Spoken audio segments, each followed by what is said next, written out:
По неколку месечниот прекин поради корона кризата, повторно се враќа во функција електронскиот систем Мој термин. Министерството за здравство соопшти дека преку Мој термин веќе може да се закажуваат прегледи и интервенции во септември.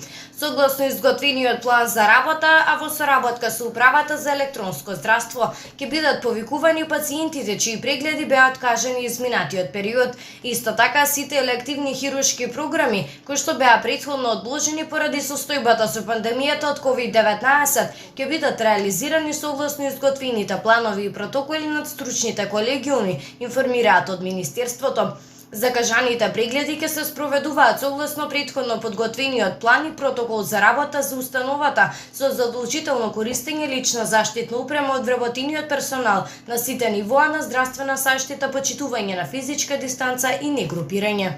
Воедно ќе се врши и задолжителна редовна контрола над примената на превентивните мерки и донесените протоколи за работа од назначеното одговорно лице за контрола на COVID-19 и Комисијата за заштита од инфекции, со цел да се спречи можната трансмисија на инфекцијата со вирусот. Во здравствената установа ќе биде дозволен влез на лица со специјалистички и субспецијалистички упат 15 минути пред закажаниот термин за преглед, при што ќе биде дозволен влез само за уште еден придружник. Задолжително е носењето заштитна маска на пациентот и придружникот при влез во здравствената установа на закажан преглед или пак прием на болничко лекување, посочуваат од Министерството за здравство.